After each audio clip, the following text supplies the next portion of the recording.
పెంకు రంగు రెండు రకాలుగా ఉంటుంది. ఒకటేమో గోధుమ రంగు ఉంటుంది, కూడా తెల్లగా ఉంటుంది. ఈ గోధుమ రంగు పెంకు ఉన్నది రెట్టింపు రేటు అమ్ముతున్నారు. మామూలు కోడిగుడ్డు, తెల్ల కోడిగుడ్డు 5 రూపాయలు ఉంటే అది 10 రూపాయలు అంటున్నారు. కొంతమంది కొంటున్నారు, అనుమానం వస్తుంది, ఏంటి ఇది 10 రూపాయలకు అమ్ముతున్నారు, దీంట్లో ఏమన్నా స్పెషల్ ఉందా అని. గోధుమ రంగు పెంకు ఉన్న కోడిగుడ్డులో కూడా పోషక పదార్థాలు సమానంగానే ఉంటాయి, ఏమి ఎక్కువ ఉండవు.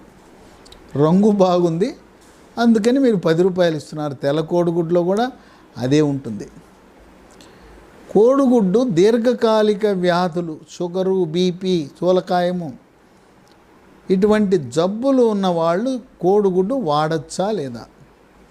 దీర్ఘకాలిక వ్యాధులు ఉన్నవాళ్ళు, షుగరు, బీపీ, గుండె జబ్బులు, హార్ట్ ఆపరేషన్లు అయిన వాళ్ళు, స్థూలకాయం ఉన్నవాళ్ళు కూడా వాడచ్చు. ఇక ఇంకొక ప్రశ్న, ఇప్పటి వరకు గత